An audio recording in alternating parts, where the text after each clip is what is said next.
The third game released on the Sega Net service was, of all things, an RPG. Fatal Labyrinth is a game where players must work their way through 30 mostly randomly generated floors of danger, gathering loot, upgrading their equipment, and leveling up to take on more powerful challenges on higher floors.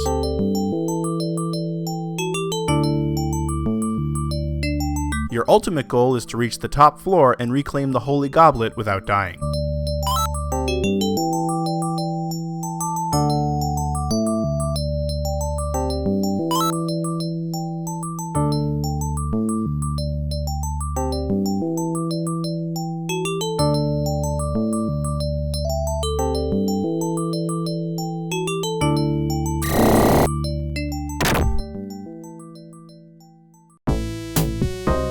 Movement is tile-based, so each time you tap the D-pad, the hero moves one space in that direction.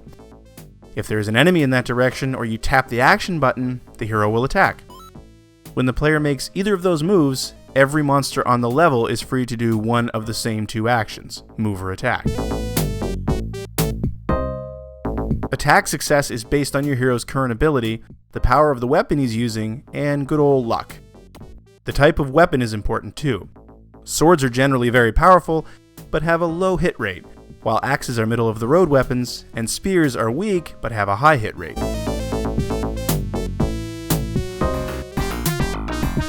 As you journey through hallways, new rooms become visible, complete with new monsters and new loot.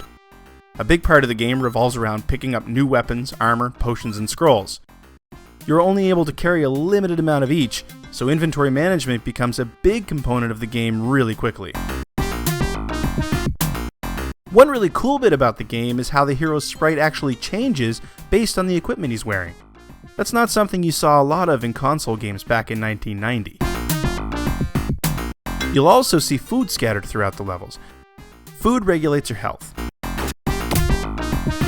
Your hero heals based on his relative hunger level, so keeping yourself fed is important. However, if you eat too much, you get fat and start to slow down. Eat even more and you can actually die. Yes, Fatal Labyrinth allows players to eat themselves to death.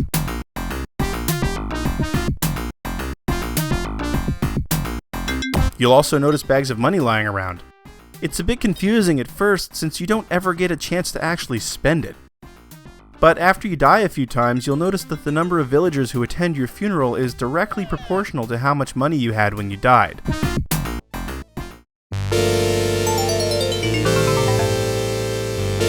That's one of the many things about this game that just makes me smile.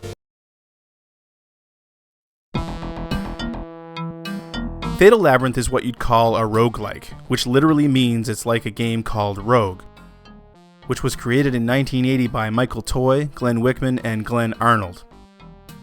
It was an ASCII graphics dungeon crawler featuring procedurally generated levels. The goal was to get to the bottom of the dungeon, retrieve an amulet, and get back to the top again. The creators originally distributed the game on the Unix system at UC Santa Cruz. It later moved to UC Berkeley.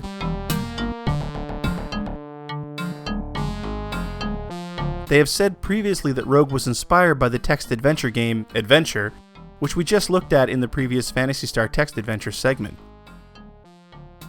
Dungeons & Dragons was also a major influence on Rogue. Every enemy was originally based on a D&D monster. Rogue inspired a whole genre of permadeath, loot-collecting dungeon crawlers, some of the most famous being NetHack and Diablo. Fatal Labyrinth represents one of the earliest roguelikes to make it to a game console. And yeah, you heard right, permadeath. Fatal Labyrinth features no save option, so if you die, you're done. Well, kind of. You can continue from the last checkpoint, which happens every 5 levels.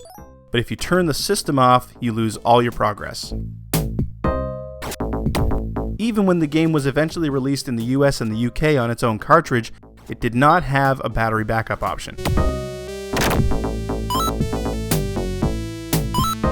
People buying Fatal Labyrinth when it was released as a standalone game in 1991 had to be a bit confused at just how basic it all seemed. The music is extremely repetitive, as are the visuals. The game doesn't have a save feature, it just feels archaic next to previous titles like Phantasy Star 2. But then again, all of this happened for a reason. This was a downloadable game in 1990, and thus the file size had to stay pretty small. At least Sega of America released it as a budget title on these shores. Not the last time it would do that with a game from the Sega Toshokan service. Much like Putter Golf before it, there are Master System and Game Gear games that are too similar to Fatal Labyrinth to be a coincidence. In December of 1990, Sega released Dragon Crystal, a roguelike for the portable Game Gear. It plays almost exactly the same as Fatal Labyrinth, and even shares some of the graphical elements found in Fatal Labyrinth.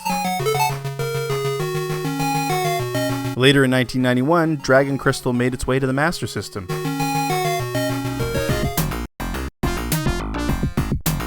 While it doesn't appear that the two development teams had a lot of crossover, it is worth noting that two of the Fatal Labyrinth development group are Hirozaku Yasuhara and Naoto Oshima.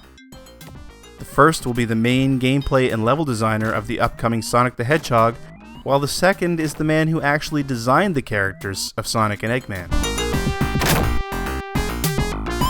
Fatal Labyrinth hasn't really stood the test of time, but it is kind of interesting to check it out nowadays and see sort of the beginnings of the roguelike on consoles.